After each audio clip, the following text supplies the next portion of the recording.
ওম শান্তি। আজ ৩রা সেপ্টেম্বর ২০২৪ প্রাত মুরলি। বাবা আজ বলেছেন, মিষ্টি বাচ্চারা, তোমরা কোনো পতির দেহধারীদের প্রতি ভালোবাসা রাখবে না, কেননা তোমরা পবিত্র দুনিয়াতে যাচ্ছ। তোমাদের একমাত্র বাবাকেই ভালোবাসতে হবে। আজকের মুরলির প্রশ্ন, বাচ্চারা, তোমরা কোন জিনিসের প্রতি বিরক্ত হবে না আর কেন?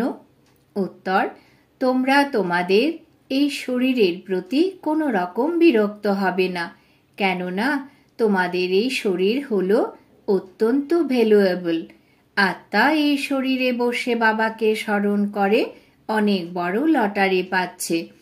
তোমরা বাবার স্মরণে থাকলে খুশির মতো পুষ্টিকর আহার পেতে থাকবে। ওম শান্তি। মিষ্টি মিষ্টি আত্মারূপী বাচ্চারা, এখন তোমরা দূরদেশের বাসিন্দা, এরপর হলে দূরদেশের প্যাসেঞ্জার। আমরা হলাম আত্মা। এখন আমরা অনেক দূরদেশে যাওয়ার জন্য পুরুষার্থ করছি। এই কথা কেবল তোমরা আত্মারাই জানো যে আমরা দূরদেশের বাসিন্দা, আর আমরা দূরদেশে থাকা বাবাকে ডাকি যে তুমি এসে আমাদেরকেও সেই দূরদেশে নিয়ে চলো। বাচ্চারা, এখন দূরদেশে থাকা বাবা তোমাদের ওখানে নিয়ে যান। তোমরা হলে আধ্যাত্মিক প্যাসেঞ্জার, কেননা তোমরা তো এই শরীরের সঙ্গেই আছো, তাই না? আত্মাই তো ট্রাভেলিং করবে, শরীর তো তোমরা এখানেই ত্যাগ করবে। কেবল আত্মাই ট্রাভেল করবে। আত্মা কোথায় যাবে? নিজের আত্মিক দুনিয়ায়। এ হলো শরীরের দুনিয়া, আর ওটা হলো আত্মাদের দুনিয়া।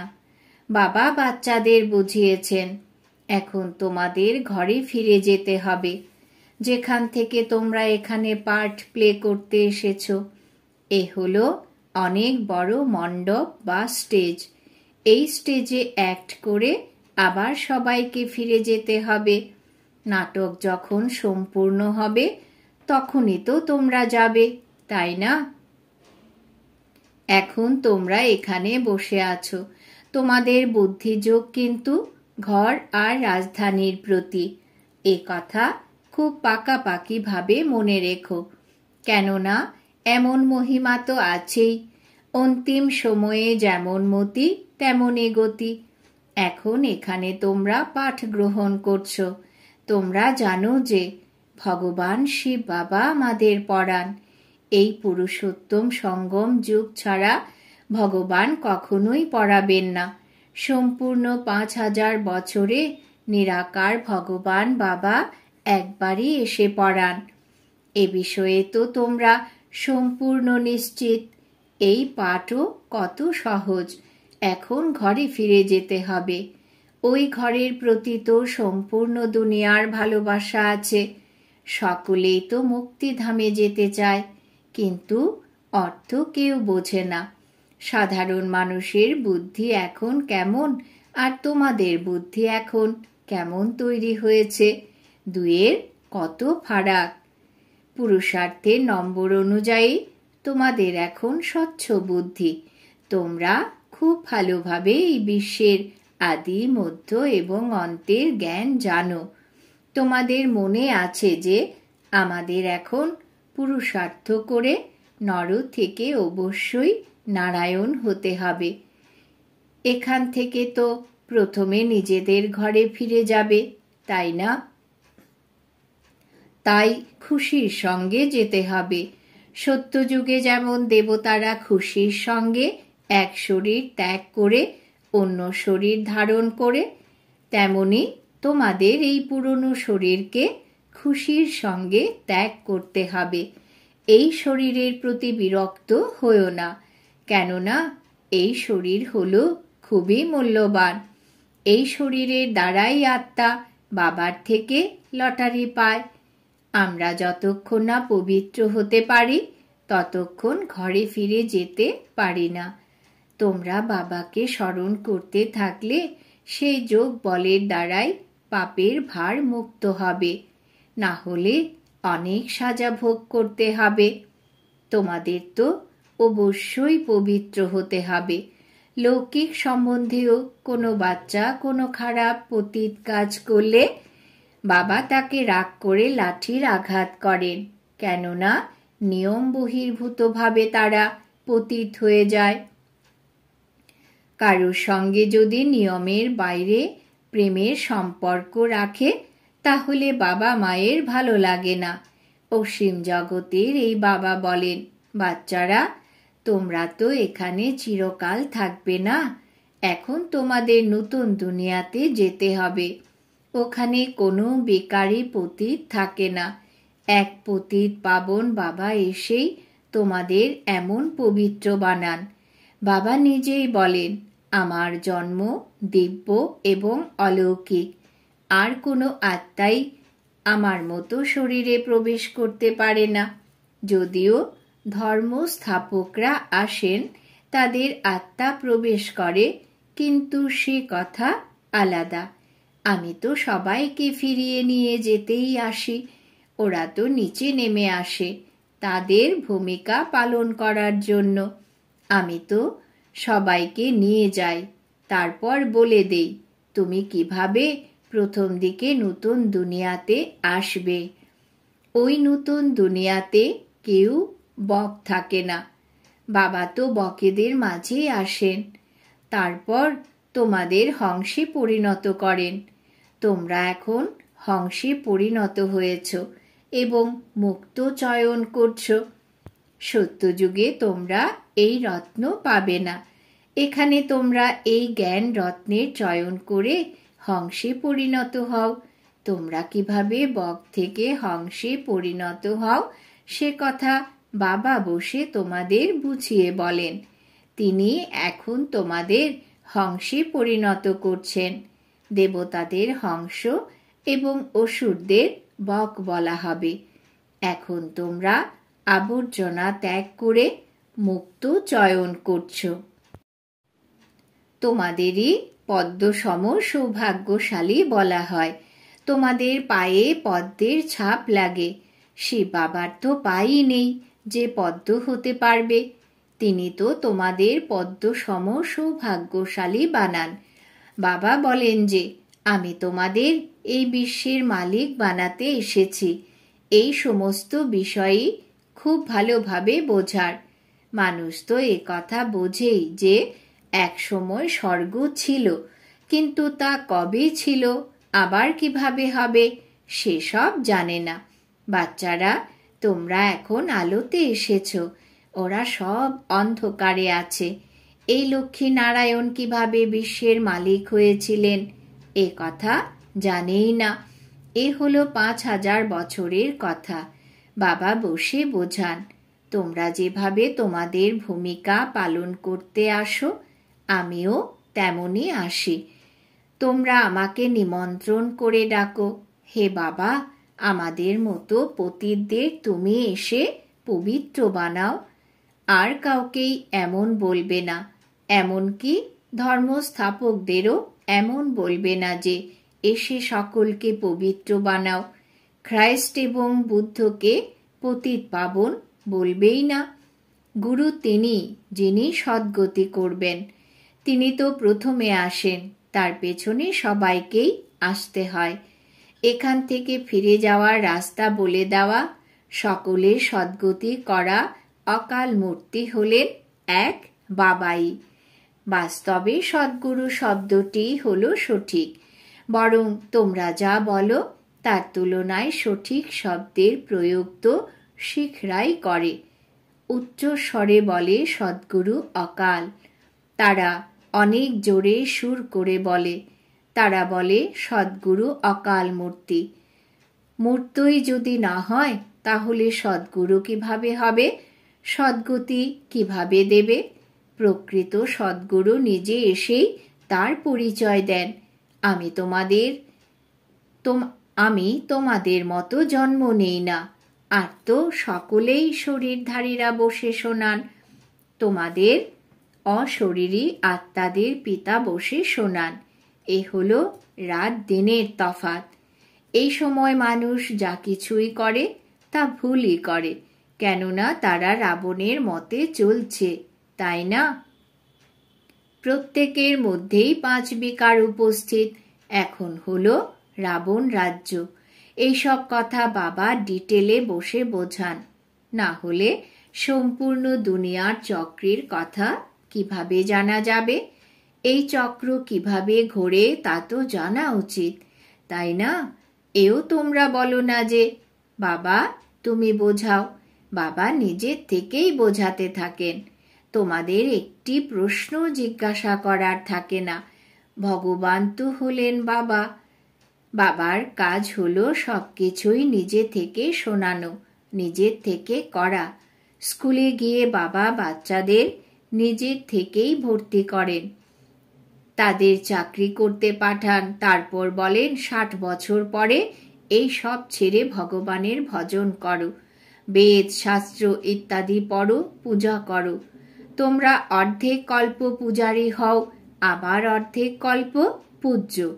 কিভাবে তোমরা পবিত্র হবে তার জন্য কত সহজভাবে বুঝিয়ে বলা হয়। এরপর ভক্তি সম্পূর্ণ ছেড়ে যায়। ওরা সব ভক্তি করছে আর তোমরা জ্ঞান নিচ্ছ। ওরা রাতে আছে আর তোমরা দিনে যাও, অর্থাৎ স্বর্গে। গীতায় লেখা আছে মনমনা ভব। এই শব্দ তো বিখ্যাত। গীতা যারা পড়ে তারা বুঝতে পারবে, খুব সহজভাবে লেখা আছে। সারা জীবন গীতা পড়ে এসেছে অথচ কিছুই বুঝতে পারেনি। এখন সেই গীতার ভগবান বসে যখন শোনান, যখন শেখান, তখন পতিত থেকে পবিত্র হয়ে যাও। এখন আমরা ভগবানের থেকে গীতা শুনি, তারপর অন্যদের শোনাই, আমরা পবিত্র হই। বাবার মহাবাক্যই হলো, এ হলো সেই সহজ রাজযোগ। মানুষ কত অন্ধশ্রদ্ধায় ডুবে আছে, তোমাদের কথা তো শোনেই না। এই অবিনাশী নাটকের নিয়ম অনুসারে যখন তাদের ভাগ্য খুলবে তখনই তোমাদের কাছে আসতে পারবে। তোমাদের মতো ভাগ্য অন্য কোনো ধর্মের মানুষের হতে পারবে না। বাবা বুঝিয়েছেন যে তোমাদের এই দেবী দেবতা ধর্ম খুব সুখদায়ী। তোমরাও বুঝতে পারো বাবা ঠিকই বলেছেন। শাস্ত্রে তো ওখানেও কংস রাবণ আছে দেখানো হয়। ওখানকার সুখের খবর তো কেউ জানেই না। যদিও তারা দেবতাদের পূজা করে, তবুও বুদ্ধিতে কিছুই স্থায়ী হয় না। বাবা এখন বলছেন, তোমরা আমাকে স্মরণ করো কি?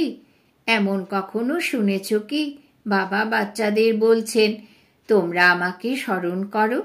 লৌকিক বাবা কখনো এমনভাবে স্মরণ করানোর পুরুষার্থ করান কি? এ কথা অসীম জগতের পিতা বসে বোঝান। তোমরা এই সম্পূর্ণ বিশ্বের আদি মধ্য এবং অন্তকে জেনে চক্রবর্তী রাজা হয়ে যাবে। প্রথমে তোমরাই ঘরে ফিরে যাবে, তারপর আবার অভিনেতা হয়ে ফিরে আসতে হবে। এখন কেউ জানতে পারবে না এ নূতন আত্মা নাকি পুরনো আত্মা। নূতন আত্মাদের অবশ্যই নাম হয়। এখনো দেখো কারুর কারুর কত নাম। অনেক মানুষ আসতে থাকে, অনায়াসেই তারা আসতে থাকে, তো সেই প্রভাবও পড়ে। বাবাও এনার মধ্যে অনায়াসেই আসেন, তখন সেই প্রভাবও পড়ে। সেও নূতন আত্মায় আসেন, তাই পুরনোর উপর প্রভাব পড়ে। শাখা প্রশাখা বের হয়ে তাদেরও মহিমা হতে থাকে। কেউ বুঝতে পারে না এর এত নাম কেন। নূতন আত্মা হলে তার মধ্যে প্রয়াস থাকে। এখন তো দেখো কত মিথ্যা ভগবান তৈরি হয়ে আছে, তাই তো এমন গাওয়া হয়, সত্যের নৌকা টলমল করে কিন্তু ডুবে যায় না। ঝড় তো অনেকই আসে, কেননা ভগবান তো কাণ্ডারি, তাই না? বাচ্চারাও হেলতে থাকে, কারণ নৌকায় তো অনেক দোলা লাগে। অন্য সৎসঙ্গে তো অনেকেই আসে, কেননা ওখানে তুফান ইত্যাদির কোনো কথা নেই। এখানে অবলাদের ওপর কত অত্যাচার হয়, তবুও তো স্থাপনা হতেই হবে। বাবা বসে বোঝান, হে আত্মারা, তোমরা কত জঙ্গলি কাটা হয়ে গেছো। তোমরা অন্যকে কাটার আঘাত করো, তাই তোমাদেরও কাটা লাগে। প্রতিটি বিষয়ের প্রতিদান তো পেতেই হবে। ওখানে দুঃখের কোনো ছিছি কথা নেই, তাই তাকে বলা হয় স্বর্গ। মানুষের স্বর্গ আর নরক বলে মানুষ স্বর্গ আর নরক বলে থাকে, কিন্তু কিছুই বুঝতে পারে না। তারা বলে অমুকে স্বর্গে গেছে। বাস্তবে এই কথা বলাও ভুল।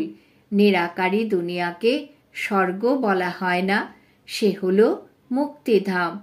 এরা তবুও বলে স্বর্গে গেছে। এখন তোমরা জানো যে এই মুক্তিধাম হলো আত্মাদের ঘর। এখানে যেমন ঘর হয়, ভক্তিমার্গে যারা খুব ধনবান হয় তারা কত উঁচু মন্দির বানায়। শিবের মন্দির দেখো কিভাবে বানানো হয়েছে। লক্ষ্মীনারায়ণের মন্দির যখন বানায় তখন সেখানে কত রত্ন থাকে, সেখানে অনেক ধন সম্পদ থাকে। এখন সবই নকল হয়ে গেছে। তোমরাও আগে অনেক আসল গয়না গড়তে। এখন তো সবাই সরকারের ভয়ে আসল রেখে নকল পরে থাকে। ওখানে তো সবই আসল, ওখানে নকল কিছুই হয় না। এখানে আসল থাকা সত্ত্বেও সবাই লুকিয়ে রেখে দেয়। দিন দিন সোনার মূল্য বাড়তে থাকে। ওখানে তো হলোই স্বর্গ। ওখানে তোমরা সব কিছুই নতুন পাবে। নতুন দুনিয়াতে সব কিছুই নতুন ছিল।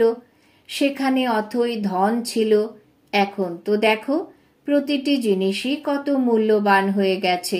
বাচ্চারা, এখন তোমাদের মূলধাম থেকে শুরু করে সমস্ত রহস্য বুঝিয়ে বলা হয়েছে। মূলধামের রহস্য বাবা ব্যতীত আর কে বোঝাবেন? তোমাদেরও তো আবার টিচার হতে হবে। গৃহস্থ জীবনে থেকেও তোমরা কমল ফুলের মতো পবিত্র থাকো। তোমরা অন্যদেরও যদি নিজের মতো তৈরি করতে পারো তাহলে অনেক উঁচু পদ পেতে পারবে। এখানে যারা আছে তাদের থেকেও অনেক উঁচু পদ পেতে পারে। নম্বরের ক্রমানুসার তো আছেই। বাইরে থেকেও বিজয় মালাতে গ্রথিত হওয়া সম্ভব। তা সে 1 সপ্তাহের কোর্স করে বিলেতেই থাকুক বা যেখানেই থাকুক, সমস্ত দুনিয়ায় এই খবর পাবে বাবা এসেছেন এবং বলছেন কেবলমাত্র আমাকে স্মরণ করো। এই বাবাই হলেন উদ্ধারকর্তা এবং গাইড। ওখানে তোমরা গেলে খবরের কাগজেও অনেক নাম বের হবে। অন্যেরাও একে খুব সহজ কথা মনে করবে। আত্মা আর শরীর দুটো জিনিস। আত্মার মধ্যেই মন এবং বুদ্ধি আছে। শরীর তো জড়। আত্মাই হলো অভিনেতা, তাই আত্মাই হলো বিশেষ। তাই এখন আত্মাকে বাবাকে স্মরণ করতে হবে। এখানে যারা থাকে তারা ততটা স্মরণ করে না যতটা বাইরে যারা থাকে তারা করে। যারা বাবাকে খুব স্মরণ করে অন্যদেরও নিজের তুল্য বানান, কাঁটাকে ফুলে পরিণত করেন, তারা উঁচু পদ পান। তোমরা জানো যে তোমরাও প্রথমে কাঁটা ছিলে। এখন বাবা অর্ডিন্যান্স জারি করেছেন, কাম হলো মহাশত্রু। একে জয় করলে তোমরা জগৎ জিত হতে পারবে। কিন্তু এই লেখাতে কেউ বুঝতেই পারে না। বাবা এখন বুঝিয়ে বলেছেন। আচ্ছা, মিষ্টি মিষ্টি হারানিধি বাচ্চাদের প্রতি মাতা পিতা বাপদাদার স্মরণের স্নেহ সুমন আর সুপ্রভাত। আত্মাদের পিতা তার আত্মারূপী বাচ্চাদেরকে জানাচ্ছেন নমস্কার। আমরা আত্মারূপী বাচ্চারা আমাদের মাতা পিতা বাপদাদাকে জানাই স্মরণের স্নেহ সুমন, সুপ্রভাত, নমস্কার। ধারণার জন্যে মুখ্য সার: সদা জ্ঞান রত্নের চয়ন করে হংস হতে হবে, মুক্ত চয়ন করতে হবে, আবর্জনা ত্যাগ করতে হবে, প্রতি পদে পদম সম উপার্জন জমা করে পদে পদে পদম সম ভাগ্যশালী হতে হবে। 2 নাম্বার, উচ্চ পদ প্রাপ্তির জন্য শিক্ষক হয়ে অনেকের সেবা করতে হবে। কমল ফুল সম পবিত্র হয়ে অন্যদের নিজ সম বানাতে হবে। কাঁটাকে ফুলে পরিণত করতে হবে। বরদান। বাবা আজ বরদান দিয়েছেন, তোমার আমারের দোলাচলকে সমাপ্ত করে দয়ার ভাবনা ইমার্জকারী মার্সিফুল ভব। তোমার আমার এই দোলাচলকে সমাপ্ত করে দয়ার ভাবনা ইমার্জকারী মার্সিফুল ভব। ব্যাখ্যা। সময়ে সময়ে কত কত আত্মার উপরে দুঃখের ঢেউ আসে। প্রকৃতি কিঞ্চিত দোলাচাল হলে, বিপর্যয় হলে অনেক আত্মারা ছটফট করতে থাকে, মার্সি দয়া প্রার্থনা করতে থাকে। তো এই রকম আত্মাদের আর্তনাদ শুনে দয়ার ভাবনা ইমার্জ করো। পূজ্য স্বরূপ মার্সিফুলের রূপ ধারণ করো, নিজেকে সম্পন্ন বানিয়ে নাও, তো এই দুঃখের দুনিয়া সম্পন্ন হয়ে যাবে। এখন পরিবর্তনের শুভ ভাবনার ঢেউ তীব্র গতিতে ছড়িয়ে দাও, তো তোমার আমার দোলাচল সমাপ্ত হয়ে যাবে। স্লোগান। ব্যর্থ সংকল্পের হাতুড়ি দিয়ে সমস্যার পাথরকে ভাঙার পরিবর্তে হাই জাম্প দিয়ে সমস্যারূপী পাহাড়কে অতিক্রমকারী হও। ব্যর্থ সংকল্পের হাতুড়ি দিয়ে সমস্যার পাথরকে ভাঙার পরিবর্তে হাই জাম্প দিয়ে সমস্যারূপী পাহাড়কে অতিক্রমকারী হও। আজকের সমান আমি মার্সিফুল আত্মা। ওম শান্তি।